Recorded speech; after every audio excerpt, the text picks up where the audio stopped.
What happens when a principled senator, a man known for his unwavering constitutional convictions and refusal to bow to political correctness, walks into the most hostile environment in daytime television and faces down an entire panel, determined to shout him into submission? What unfolds isn't just another political debate. It's a demolition. It's a masterclass in maintaining composure while under coordinated attack, a testament to intellectual fortitude against groupthink fury, and a moment when truth refused to be silenced, no matter how many voices tried to drown it out. This is the story of how Rand Paul walked onto the View set, faced a barrage of interruptions, accusations, and ideological warfare, and emerged victorious by doing something radical in modern media, speaking uncomfortable facts that the panel desperately didn't want their audience to hear. Before we dive into the complete dismantling that followed, understand what you're witnessing here. This isn't just about policy disagreements or different perspectives on complex issues. This is about the fundamental breakdown of civil discourse in American media. The moment when a decorated senator attempting to present factual information got repeatedly interrupted, talked over, and attacked not for being wrong, but for threatening the approved narrative. The confrontation between Rand Paul and the View panel, particularly Whoopi Goldberg, became a viral sensation not because of theatrics or personal insults, but because millions of Americans watched in real time as one man stood alone against coordinated ideological enforcement and refused to back down. What you're about to read is the anatomy of intellectual courage under fire, and why that courage terrified the very people who claimed to champion open dialogue. The morning Rand Paul arrived at the View studio, the air was already thick with tension. His publicist had coordinated the appearance weeks in advance, standard promotional protocol for his new book, The Case Against Socialism. In normal times, on normal talk shows, this would be straightforward. Author appears, discusses book's thesis, offers some examples, takes a few questions, and moves on. But The View was not a normal talk show, and these were not normal times for political discourse in America. Rand Paul settled into the guest chair surrounded by the panel Whoopi Goldberg, Joy Behar, Sunny Hostin, Abby Huntsman, and Meghan McCain. The audience applauded politely, but the energy felt different from typical celebrity interviews. There was an edge to it, a sense of anticipation that felt more like spectators gathering for a gladiatorial contest than viewers tuning in for morning entertainment. Everyone in that studio knew what was coming, even if they couldn't articulate it precisely. This wasn't going to be a conversation. This was going to be a battle. The opening seemed civil enough on the surface. Whoopi introduced Rand Paul and his book with professional courtesy, acknowledging his credentials as a United States Senator and his perspective on socialism's growing popularity among younger Americans. The setup appeared balanced, almost neutral, a host presenting a guest with interesting ideas worth discussing, regardless of agreement or disagreement. You've got a book out. The Case Against Socialism. Whoopi began, her tone measured. You know, Bernie Sanders is no longer alone on the debate stage. It seems like we're hearing more and more about socialism. In fact, 43% of Americans think it's a good thing. You are on the complete other end of that. Tell us about this book. It was a fair opening, the kind of question that any author would welcome a chance to lay out your thesis, explain your reasoning, set the stage for deeper discussion. Rand Paul took the opportunity, speaking with the careful precision of someone who'd spent years studying economic systems and their real-world consequences. Well, one of the things we learned in writing the book, Paul began, his Kentucky accent lending authenticity to every word, is a lot of people say, well, we're not for Stalin, we're not for Hitler, we're for Scandinavia. It was a crucial distinction, one that cut to the heart of modern socialism's rhetorical strategy. Distance yourself from the horrific failures while claiming kinship with prosperous Nordic nations. Paul was about to systematically dismantle that argument with facts the panel clearly didn't want to hear. So, as we were researching the book, we actually found that Bernie Sanders' form of socialism is actually unpopular, and he would never get elected to anything in Denmark. Paul's voice carried the confidence of someone armed with irrefutable evidence. In fact, the Prime Minister of Denmark, when he heard Bernie was going around saying they're socialist, said, no, we're not socialists. We have private property, a stock exchange. We have low corporate income taxes. We don't have a minimum wage. The panel shifted slightly, body language revealing discomfort with where this was heading.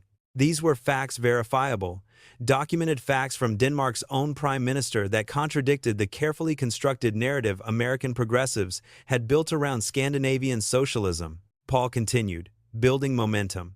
And the big difference, and this is where the big lie comes from. Bernie says we're going to give you all this free stuff, but we're only going to tax the rich people. In Scandinavia, they tax the working class, 25% sales tax, and an income tax starting at $60,000 is 60%. The audience murmured. This wasn't what they'd been told. The progressive narrative always positioned Scandinavian systems as achievable utopias if only America would tax billionaires appropriately. Paul was revealing the uncomfortable reality.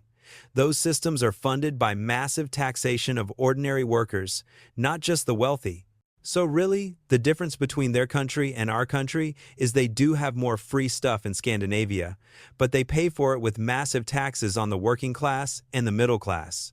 Before Paul could expand on this crucial point, Sunny Hostin jumped in, her voice sharp with barely contained irritation. But we have massive taxes here. But we don't get any free stuff. We don't have free. Our public education system is a problem. The only ones who get free stuff are the very. Paul tried to respond, his hand raised slightly in a gesture requesting space to address her point.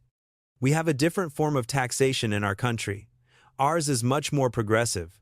So we've taken the poor off of the tax rolls. They don't pay income tax anymore. Most people below $50,000 don't pay any income tax. The top 1% in our country pay 40%. Our audience says that's not true. Sunny interrupted again, her tone suggesting Paul was lying rather than citing readily available IRS statistics. Paul's voice remained steady, refusing to be rattled by the interruption or the accusation.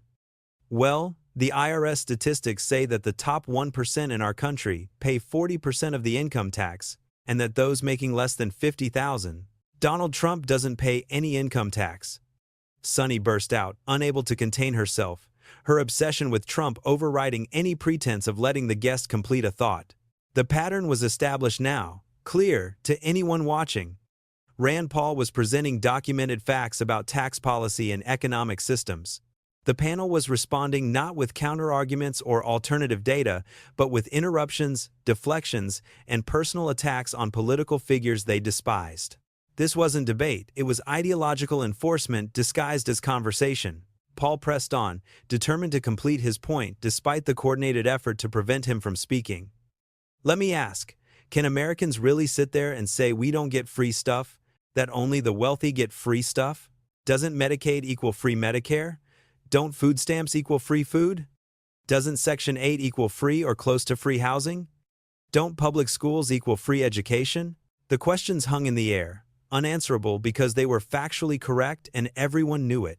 The American welfare state provides massive assistance to lower-income citizens, not as much as some progressives want, perhaps, but certainly not nothing, as Sunny had claimed. Paul had systematically dismantled her argument with basic facts about programs everyone acknowledged existed. But facts, as the saying goes, are stubborn things. And the View panel was about to demonstrate just how resistant ideological commitment can be to factual reality. The conversation shifted to Venezuela, and this is where the confrontation would escalate from tense to explosive. Abby Huntsman, attempting to steer into what she clearly thought would be gotcha territory, brought up Republican rhetoric about Democrats turning America into Venezuela. You know, I live in Miami. There's tens of thousands of Venezuelan exiles living there, Abby began, her tone suggesting she had some special insight that would trump Paul's research. You talk a lot about Venezuela in your book. I get a lot of political ads from the Republican Party. Donald Trump has tweeted this. Many have tweeted this. If you vote for Democrats, they will turn the United States into Venezuela. Do you think that's a fair statement to make? Paul's response was measured, almost diplomatic. Well, if you vote for a socialist, you might get socialism. It was a reasonable, almost tautological observation. If you elect people who advocate for socialist policies, you'll likely get socialist policies. But Ana Navarro, who'd been waiting for her moment, exploded with theatrical outrage. Come on, don't do that, she shouted, her voice rising with emotion. Maduro is not a socialist. He's a corrupt, murderous thug who is starving his people. That's not true. That's not true, Whoopi jumped in, backing Anna's assertion. Rand Paul's expression registered something between disbelief and frustration. Oh, That's not true? Maduro is not a thug and a murderer who's starving his people? Let's have a conversation here. But having a conversation was the last thing the panel wanted at this point. The masks were coming off. Anna was practically vibrating with fury, her voice breaking with emotion as she shouted over Paul's attempts to continue. Chavez was a socialist, and socialism was the economic system of Venezuela. Paul tried to establish the basic historical facts. They stole, it's a kleptocracy, it's not socialism. Anna screamed, refusing to acknowledge that socialist systems have a remarkable tendency to become kleptocracies, that the two are not mutually exclusive, that Venezuela literally voted for socialism before descending into the nightmare it became. Here's the question: they voted for socialism. They voted, let me finish. Paul's voice rose slightly, frustrated at being cut off while trying to make a crucial historical point. No, I can't let you finish if you're going to say Maduro is not a murderess, I'm Venezuelan. Anna was screaming now, her face flushed, all pretense of civil discourse abandoned. I've lived it my damn life. I've got a bunch of neighbors and friends who know this. Don't do this to me. Don't mansplain. I'm 47 years old. The meltdown was complete. Anna had devolved from attempting debate to screaming about mansplaining in her age, as if being Venezuelan and 47 automatically made her right about whether Venezuela's socialist policies contributed to its collapse. Paul sat there, stunned, as the woman who'd claimed she wanted conversation was now shrieking that he couldn't finish sentences because his facts threatened her emotional narrative. The tension in the studio was electric. The audience sat frozen, unsure whether to applaud Anna's passionate outburst or be disturbed by her complete inability to engage with Paul's actual argument. Whoopi attempted damage control, calling for a commercial break, as Anna continued fuming and Paul sat there processing what had just happened. But that was just round one. When they returned from commercial, the combat would shift to foreign policy, and the interruptions would reach truly absurd levels. The Syria discussion revealed perhaps the most disturbing aspect of the View's approach to discourse: the complete inability to let opposing viewpoints be articulated, even briefly. Rand Paul attempted to explain his principled opposition to endless Middle Eastern wars, a position that, ironically, much of the progressive left had claimed to share during the Bush and Obama years. I liked about President Obama that we said we were overextended, that the Iraq War was a mistake. Paul began. Trying to establish common ground. I think it's one of the reasons President Obama beat Hillary Clinton, because Hillary Clinton had supported the Iraq War. I still think the Iraq War, regime change in the Middle East, these wars are senseless.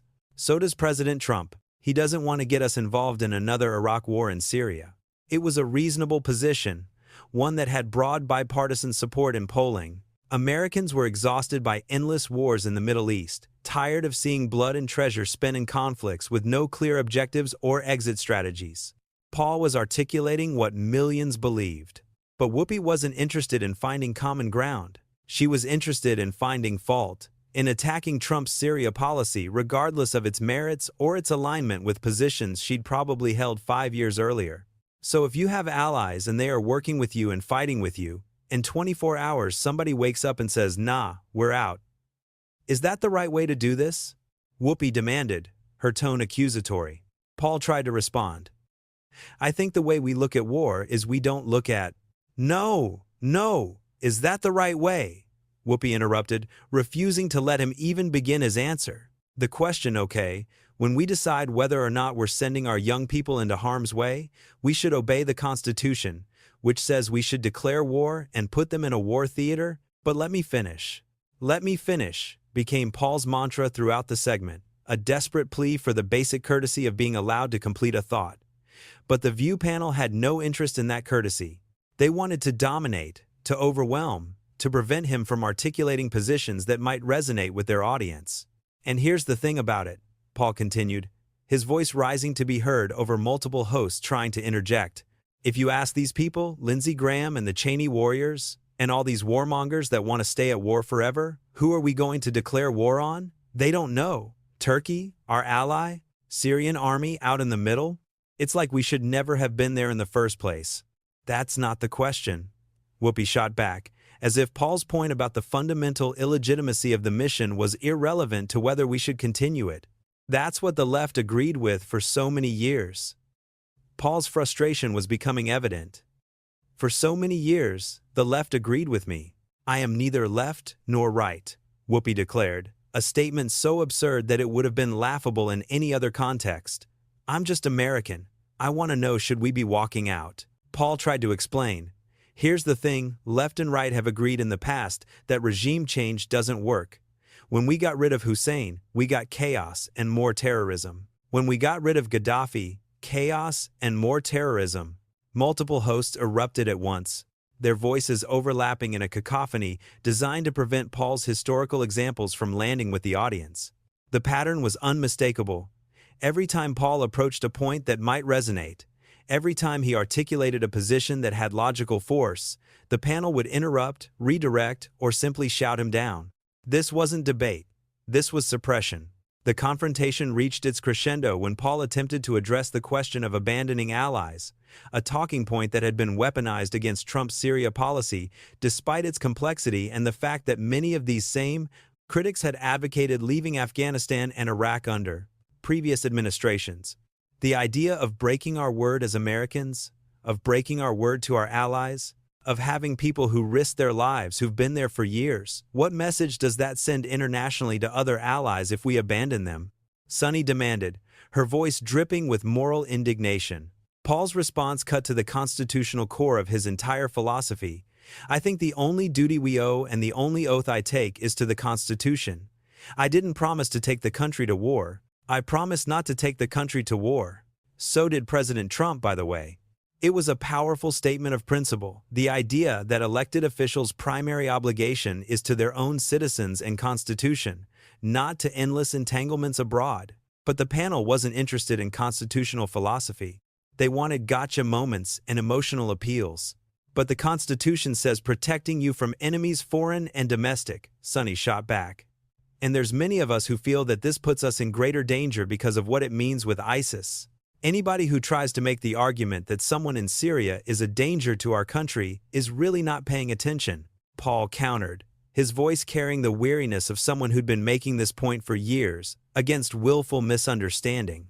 Oh, I think Assad in Syria is a hell of a danger to our country and our world, Whoopi declared, suddenly a foreign policy hawk despite her progressive credentials. Paul tried to inject nuance into the discussion. Actually, if you look at the war, it's very complicated. You had Assad on one side. On the other side, you had Sunni extremist al-Qaeda, al-Nusra. These are the people that have been allied with the Saudi version of Islam that has been promoting Islamism and jihadist strategy around the world. That was the side of the war we were fighting. So if that side actually won, I think we might actually be in more danger. I don't like Assad, but the other people on the other side are Sunni extremists that I don't like either. It was a sophisticated analysis, acknowledging that Middle Eastern conflicts don't fit neatly into good guys versus bad guys narratives, that sometimes there are no good options, that American intervention often makes things worse rather than better. But sophisticated analysis requires audiences willing to engage with complexity, and the View panel was demonstrating moment by moment that they had no interest in complexity, only in ideological conformity. Then came the Iran-Israel question, and with it one of the most absurd interruptions of the entire appearance. Sunny asked about Iran potentially getting closer to Israel as a result of American withdrawal from Syria, a legitimate concern worth discussing. Paul began his response, I think the whole situation is so confusing that none of us is really getting this right. Actually, Turkey doesn't want Iran to take over. Israel doesn't want Iran to take over. And in fact, Israel actually stands up for themselves all the time. Let me finish, don't interrupt. But they did interrupt, they kept interrupting. Over and over, every time Paul approached a coherent argument, every time he started connecting dots that might lead the audience to question the approved narrative, the panel would jump in with another question, another objection, another attempt to prevent him from completing his thought. The footage of Rand Paul repeatedly saying, "Let me finish," became instantly viral, not because people supported or opposed his positions necessarily, but because it crystallized something millions of Americans felt watching modern political discourse. The complete breakdown of basic respect, the inability of opposing sides to grant each other, even the minimal courtesy of finishing sentences, the transformation of debate into shouting matches where whoever talks loudest wins. Social media exploded with reactions. "I don't know how anyone can watch The View," one viral comment read. "It just seems like no one's listening to anybody, and they're just constantly talking over one another. I don't know how Rand Paul kept his composure." Another observed, "Rand Paul was right on the money though. We should have never been in the war in the first place. Period. End of story." Whoopi Goldberg keeps saying, "Should you abandon your allies? Should you do this? Should you do that?" Yes, we should not be there. American leadership needs to focus on America, stop focusing on all these other countries across the world, Iraq, Afghanistan, Ukraine, Russia. Focus on the American citizens. The sentiment was widespread and bipartisan. Progressives who'd opposed Bush's wars recognized the same arguments they'd made being shouted down because Trump was now making them. Libertarians and constitutional conservatives saw vindication of their long-held positions. Even centrists who might not agree with Paul on everything recognize the fundamental unfairness of the treatment he received. Whoopi keeps saying you shouldn't abandon your allies, another comment noted. But what about the average everyday American? The drug epidemic plaguing our children and youth? Our veterans? The homeless? There are so many issues in this country domestically. I don't know why we keep overextending ourselves and spending our money frivolously. It's no wonder people are sick and tired of the Washington, D.C. swamp because it seems the average everyday American is of no concern to these corrupt politicians. The confrontation over Afghanistan policy revealed perhaps the deepest hypocrisy in the View's approach. When Biden's catastrophic withdrawal resulted in 13 dead service members, billions in abandoned equipment, and American citizens left behind enemy lines, Paul had been one of many voices criticizing the execution while maintaining that withdrawal itself was correct in principle.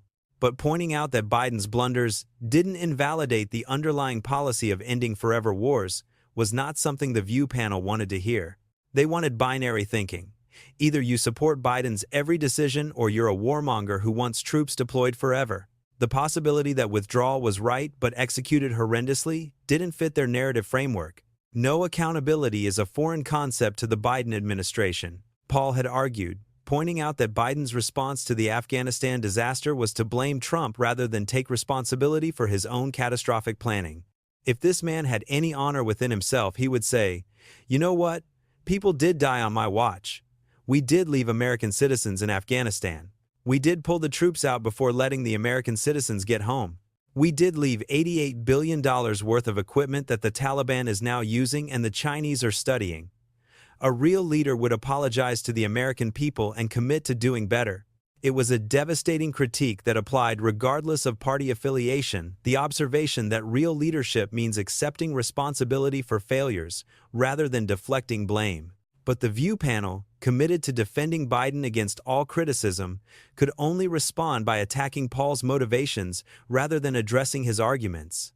The entire appearance crystallized something crucial about modern political media: the complete abandonment of good faith discourse in favor of ideological warfare.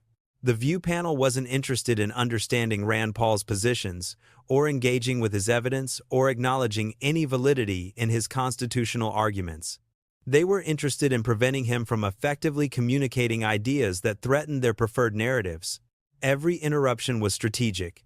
Every refusal to let him finish was calculated. Every emotional outburst was designed to derail reasoned argument and replace it with feelings-based assertions that couldn't be challenged without appearing insensitive. It was a masterclass in how to suppress dissent while maintaining the pretense of dialogue. But Rand Paul, to his immense credit, refused to be suppressed. Despite constant interruptions, despite Anna's screaming meltdown, despite Whoopi's aggressive questioning and Sonny's Trump-obsessed interjections, Paul kept returning to his arguments, kept citing facts, kept attempting to inject reason and evidence into a conversation designed to exclude both. He maintained his composure when anyone would have been justified in walking off set. He continued presenting data when emotions were running highest. He refused to be baited into personal attacks or partisan point scoring. He simply kept making his case, over and over, with the patience of someone who understood that millions watching at home could see exactly what was happening, that one person was trying to have an honest conversation while being systematically prevented from doing so by a panel, committed to ideological enforcement over intellectual exchange. What started as a book promotion appearance became something far more significant, a viral moment, exposing the complete bankruptcy of the View's approach to political discourse. The inability of its hosts to engage with opposing viewpoints without resorting to interruption and emotional manipulation, and the hunger among millions of Americans for actual conversations rather than coordinated attacks disguised as interviews. Rand Paul walked onto that set to discuss his book about socialism's failures. He walked off having delivered a masterclass in maintaining intellectual integrity under coordinated assault, in refusing to be silenced by people who claim to champion free speech but practice ideological suppression, and in demonstrating that truth doesn't require shouting to be heard, it just requires persistence in the face of those desperately trying to drown it out. The View thought they were hosting a typical political guest they could box into submission through superior numbers and aggressive interruption. Instead, they created a viral sensation that exposed their own intellectual bankruptcy and made Rand Paul look like the only adult in a room full of ideological enforcers masquerading as journalists. And millions of Americans watching at home saw exactly what happened, understood exactly what it meant, and recognized in Rand Paul's patient persistence their own exhaustion with a media establishment that had forgotten how to listen, how to debate, and how to treat opposing viewpoints with even the most basic respect.